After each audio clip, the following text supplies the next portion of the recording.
Good morning, friends. This is IU Education Channel, so-called Indian Independent Education Channel, and we again resuming our the current affair session. And this session ये जो बना है ये important current affair की बात करता है और जितने भी पूरे साल में जो भी इम्पॉर्टेंट इवेंट्स हैं हम उसके बारे में डिस्कस करेंगे जो कि स्टेट पीएससीज ईपीएफओ सीडीएस के पेपर में आते हैं और यूपीएससी में भी इनके क्वेश्चंस आने के चांसेस होते हैं। ठीक है, तो हम पहला जो हम बात करते हैं कि India host SCO minister handling economic and foreign trade summit. तो इंडिया जो 90th जो एससीओ की मीटिंग है ना वो सबमिट इंडिया कर रहा है। ठीक है, तो ये एक था एससीओ के बारे में, आपको पता होगा संघाई कॉर्पोरेशन जो है। ठीक है, तो इसमें ये याद रखिएगा संघाई कॉर्पोरेशन ऑर्गेनाइजेशन की 90th मीटिंग है जो इंडिया होस्ट कर रहा है, जो कि इकोनॉमिक एंड फॉरेन ट्रेड के बारे में बात करता है। ठीक है गाइस, तो अगर हम एससीओ की बात करते हैं तो एससीओ के बारे में आप जानिए कि इसको संघाई पैक्ट भी कहते हैं और इसका हेडक्वार्टर बीजिंग में है। ये क्वेश्चन आता है कि where is the headquarter of the SCO, तो वो बीजिंग में है। फाउंडेशन इसका हुआ था 15 जनवरी 2001। अभी सेक्रेटरी जनरल जो है वाल्मीकि नोन है। मेंबर्स जो इसमें हैं आपके आपके चाइना, इंडिया, काजाकिस्तान, पाकिस्तान, रसिया, ताजिकिस्तान, उज़्बेकिस्तान। इसमें याद रखिएगा तुर्कमेनिस्तान इसमें नहीं है। ठीक है, तो उज़्बेकिस्तान है, ये इसमें है ना, किर्जी, काजा, ताजी, उज, ये याद रखिएगा। बस ये याद रखिए कि तुर्कमेनिस्तान नहीं है ना, टर्की वाला पार्ट नहीं है। I mean not Turkey, I am talking about the Turkmenistan नहीं है।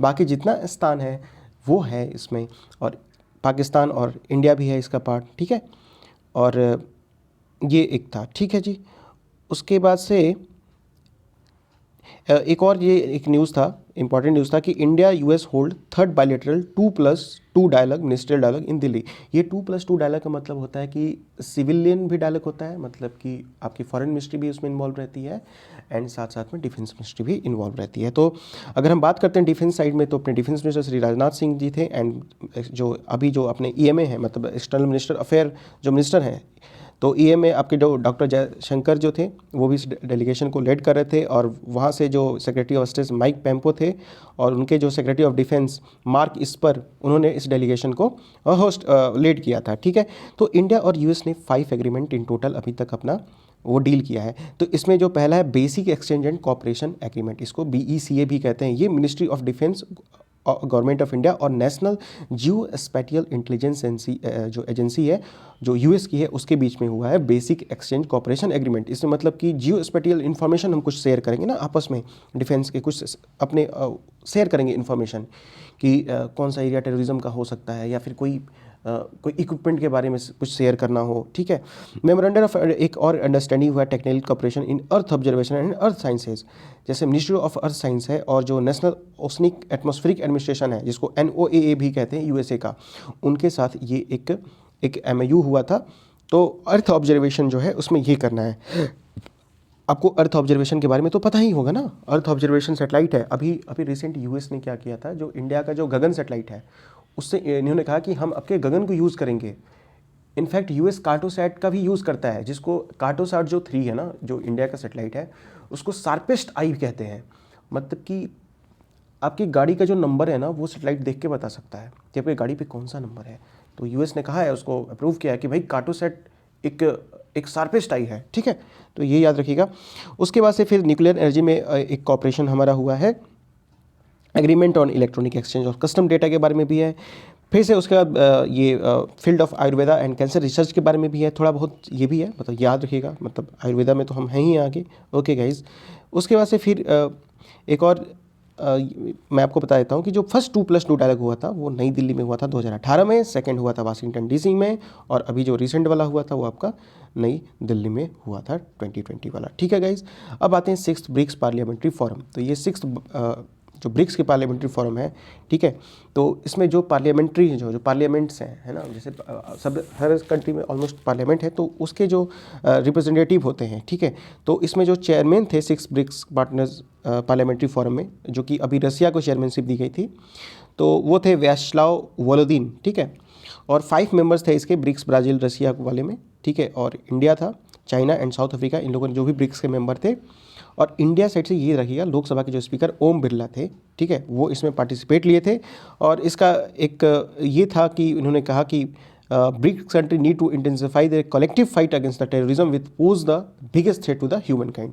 याद रखिएगा, जब भी ब्रिक्स हुआ, सार्क हुआ, उसमें या फिर कोई भी अगर इंटरनेशनल ऑर्गेनाइजेशन की कोई भी समिट होती है, तो इंडिया का उसमें एक टेररिज्म के अगेंस्ट एक पहलू जरूर होता है, वो टेररिज्म के अगेंस्ट जरूर बात करते हैं, ठीक है। और अगर हम 12th ब्रिक्स समिट की बात करते हैं तो 17 नवंबर 2020 को वो किया जाएगा, या फिर किया गया है, एक्चुअली एक हो गया है, और इसमें चेयरमैनशिप रसिया के पास थी, ठीक है। ओके, उसके बाद से एक लुइस, ये नाम रखिएगा, Luis Arce declared as a Bolivia president elect. Bolivia जो है ना, उसके जो इलेक्टेड प्रेसिडेंट है, और ये कैंडिडेट है मूवमेंट टुवर्ड्स सोशलिज्म पार्टी के, ठीक है। तो लुइस एक्री याद रखिएगा, और इसकी कैपिटल याद रखिएगा, ला पाजे सुरसे, है ना, क्योंकि ये पूछ देता है ना कि भाई बोलीविया की कैपिटल बताओ। बोलीविया है ना, साउथ अमेरिका में है ये, ठीक है, ये साउथ अमेरिका में है, और करेंसी इसकी बोलीवानो है। तो ला पेज ऐसे करके, ला पेज L स्क्वायर करके याद रखिएगा, लुइस है, और ला पेज उसकी कैपिटल है, जो लुइस है वो बोलीविया का प्रेसिडेंट है, ऐसे करके आप याद रखिएगा। ओके ओके भाई, फिर इसके बाद आता है प्रिंसिपलिटी ऑफ एंड्रोरा। एंड्रोरा एक कंट्री है, वो 198th मेंबर हुआ है IMF का, ठीक है जी। तो अगर हम एंड्रोरा की बात करते हैं तो ये फ्रांस और स्पेन के बीच में एक कंट्री है, ठीक है, और इस पर काफ़ी कम, मतलब 78,000 ही इनहेबिटेंट्स हैं, ठीक है जी। कैपिटल इसके एंड्रोला वेला है, और इसकी करेंसी यूरो है, यूरोप के कंटिनेंट में है। तो ये याद रखिएगा, ये बेसिकली ये ट्रेड एंड टूरिज्म की वजह से ये कंट्री जाना जाता है, क्योंकि आप स्पेन और फ्रांस के बीच वाला एरिया देखिए ना आप, वो मतलब टूरिस्ट वाला ही एरिया है, वो पूरा माउंटेन चेन वगैरह का वो एरिया है ना। ओके भाई, उसके बाद Indian origin Wavel Ramkalawan elected as CHL president. जो वेवल राम कलवान है, ये CHL के प्रेसिडेंट हुए हैं। CHL आपको पता है ना, इंडियन ओशन में एक आइलैंड है, अफ्रीका के बगल में ही है ना, अफ्रीका कंटिनेंट के। तो ये राम कलवन है, ये मतलब इंडियन ओरिजिन है, जो कि वहाँ पे इलेक्टेड प्रेसिडेंट। ये नाम याद रखिएगा कि ये राम कलावन, याद रखिएगा कि भाई राम जी आए हैं, आजकल राम जी का नाम चल रहा है, तो राम कलावन जो है वो CHL के प्रेसिडेंट है ना, अपने यहाँ होता है ना राम कलावन। और ये इनके ग्रैंडफादर थे, वो जो बिहार से थे, मतलब इनके एंसेस्टर बिहार से थे। और ये याद रखिएगा, CHL की कैपिटल कहाँ है, तो विक्टोरिया में है, और CHL की करेंसी जो है CHLS रुपी है, ठीक है, और ये अफ्रीका कंटिनेंट में है, ठीक है गाइज। CHLs के बारे में बता दें, एक एजम्सन आइलैंड है, वहाँ पे इंडियन नेवी का स्टेशन है, ये आप एक याद रखिएगा, ठीक है। वहाँ पे CHL में जो एजम्सन आइलैंड है ना, वहाँ पे एक स्टेशन है इनका। ओके, तो ये एक इम्पॉर्टेंट पार्ट होता है, ठीक है। और यहाँ पे एक लैमिटी नाम की एक डिफेंस एक्सरसाइज भी की गई थी, लैमित्य, ठीक है। तो लैमित्य नाम की एक डिफेंस एक्सरसाइज भी की गई थी आपकी। ओके, ठीक है जी। सद अल हरारी लेबनान के नए प्राइम मिनिस्टर बने हैं। लेबनान इसलिए न्यूज़ में था कि वहाँ पे अभी एक बेरूत में एक वहाँ पे एक अभी एक एक्सप्लोजन हुआ था काफ़ी बड़ा, ठीक है। तो लेबनान की कैपिटल बेरूत है, याद रखिएगा। अभी वहाँ पे एक रिसेंट टाइम में एक बॉम्ब ब्लास्ट हुआ था। एक्चुअली वो क्या था कि अमोनियम नाइट्रेट का एक सीप था, तो उसमें सडनली आपने वीडियोज़ भी देखे होंगे ना, वो बिल्कुल पूरा शहरी, मतलब कि वो जो वहाँ पे पोर्ट जो फैसिलिटी थी, बहुत ज़्यादा वहाँ पे नुकसान हुआ है ना। इवन काफ़ी सारे डेथ भी हुए थे, कैजुअलिटी काफ़ी हाई कैजुअलिटी हुई थी, ठीक है। एक फेनी ब्रिज का उद्घाटन हुआ है, जो कि इंडिया और बांग्लादेश को कनेक्ट करता है, जो कि त्रिपुरा में है, याद रखिएगा। Feni bridge, Tripura, connecting between India and Bangladesh, ठीक है। और ये फेनी एक रिवर भी है, ये भी याद रखिएगा। फिर से भाई ये याद रखिएगा, India gets chairmanship of ILO body after a gap of 35 years.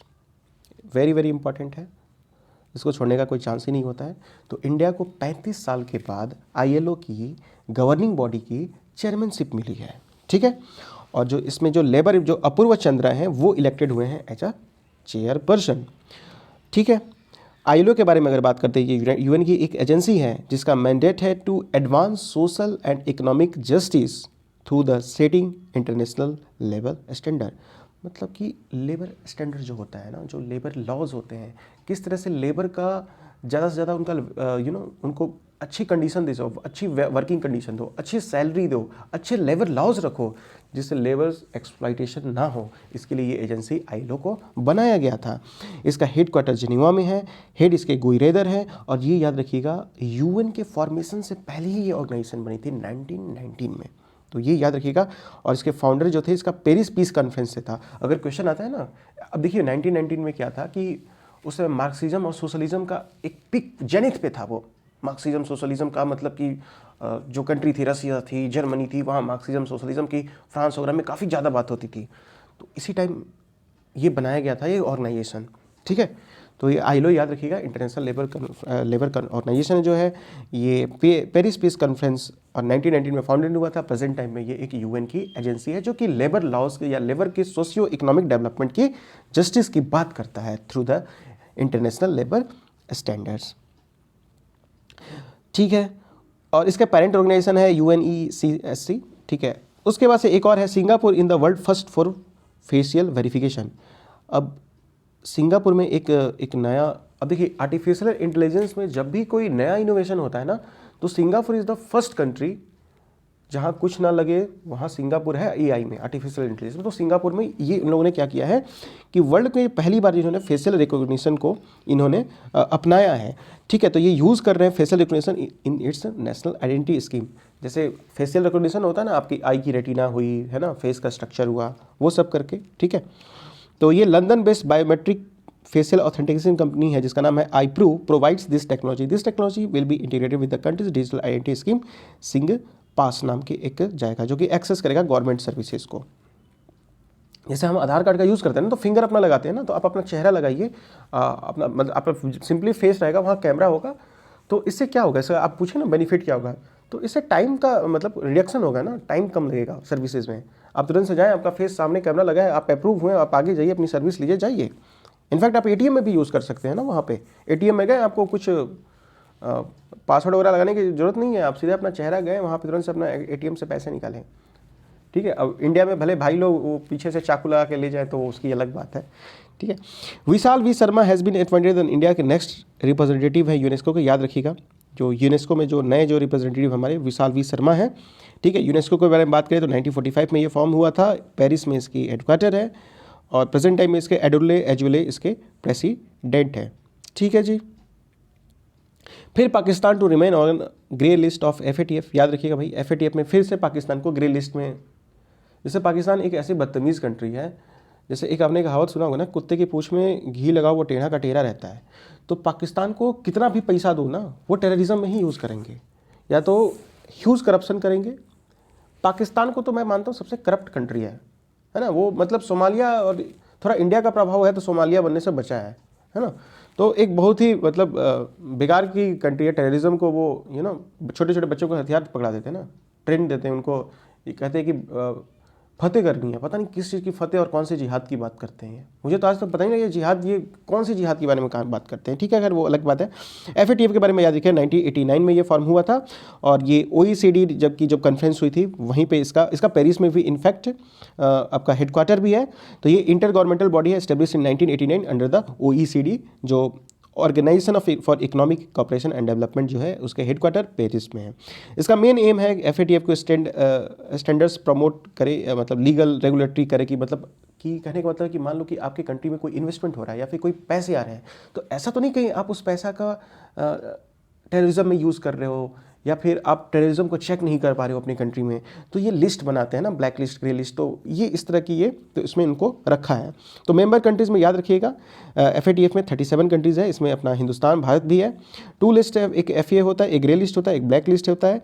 तो इसके बारे में बस जान लीजिएगा कि ग्रे लिस्ट में मतलब एक तरह से एक आपको हार्ड कोर मैसेज दे, ठीक है। तो इसमें